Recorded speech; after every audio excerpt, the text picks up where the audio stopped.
I could start with you. If there was sort of one thing that you wish your colleagues could understand about you and your role, what would that be? Oh, there's so many things. I would say, firstly, that your compliance team are on the same team as you. You're all on the same side. You're all actually fighting for the same cause. And they are in your corner. I once, not where I am now, I should say, but at a past job, we had a very senior director who referred to the anti-money laundering team as the anti-sales team, right? And I think a lot of people here will recognize that kind of rhetoric, that kind of seemingly quite harmless joke. But it absolutely has an impact on the morale of that team and on the understanding within the kind of broader business. Yeah, I would absolutely want them to know that we're all on the same side. We are there to support them because actually when we are properly resourced, when we have the tools and the time and the people that we need, we can help them give their clients a better experience. It's not us versus them. And I would also caution against any belief that like, oh, that's not really my problem. I think we also see that quite a lot.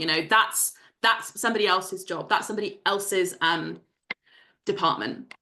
In all of the businesses I've ever worked in, and I expect a lot of them here, compliance is the fee earner's responsibility. You can't outsource that accountability. These are your clients, and it's your job to make sure that they are who they say they are and fulfill all of your other obligations. Compliance is there to help, to support, to guide, and to advise you, but you can't outsource that.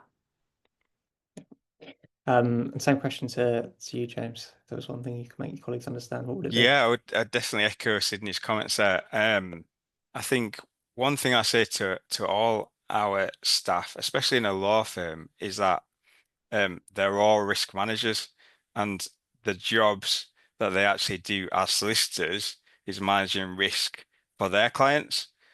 And so it's probably a little bit easier within a law firm for them to realize what we're trying to do. I think the big thing, like Sydney said, would be that risk compliance is everyone's duty, but also we do so much more than just AML checks. It's a lot wider than just that, and we're involved in every facet of the business. And in Blacks we have apprentices coming through our risk compliance department, so gives them a bit of a grounding as to what is going on, and they always come out quite surprised and shocked as to what actually is going on in the department.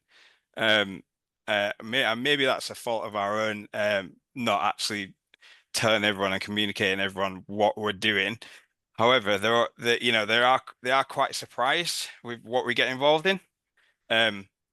So I think that's a big one, really, just making everyone aware of what we actually do. Mm. Those apprentices, are they get involved in your team as well, James? Yeah, so they come in for 6 months at a time, either Mhm. a trainee or apprentice, get a good grounding in risk compliance, and then they're off onto the next seat. So it means that, the folks that are coming up the business have that understanding, fundamental ideas about risk compliance that they can hopefully be advocates for the rest of the business too. Yeah, I was going to say it must be really helpful if they've at least, even if they don't end up working in risk compliance, if they've got that sort of grounding at the start, it must be helpful for the rest of their career, I would imagine. Um, Agita, for you, and if you could make your colleagues understand one thing, what would it be?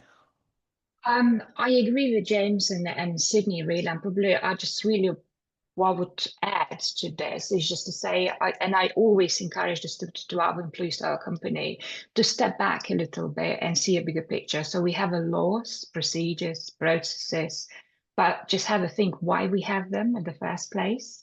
And we all work for the same, really, is for the customer to protect the society, our clients from things like potentially a financial crime, or even could be bigger that it goes, human trafficking, organ trafficking, sad things.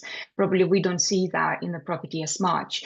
But I always say to people, think for a minute, yes, you do have a policy procedure, governmental laws and the frameworks, but why we have them in the first place? Just think about it. So probably that's my the biggest aim for company to understand.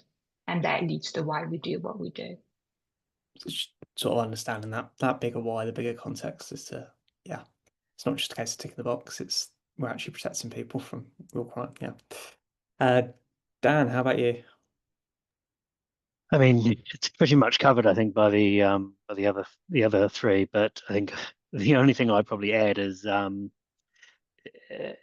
the team is tell us everything. You know, sometimes we get something and we're like, oh, we don't like the look of that, and so you sort of start to push back a bit and ask a few questions, and then a whole bunch of other information comes out that they know about that's not in the documents, or you know, on the questionnaires that they fill out, which does change your perception of it and the way you would look at sort of the file, or what you're doing your AML on. And so I think it's making sure that they are being open and honest with everything that they've got. I feel like sometimes it's very much, I just need to give you an ID, a POA, and off you go and do your thing.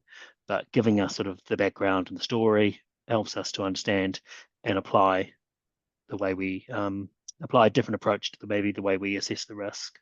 Yeah, that makes sense.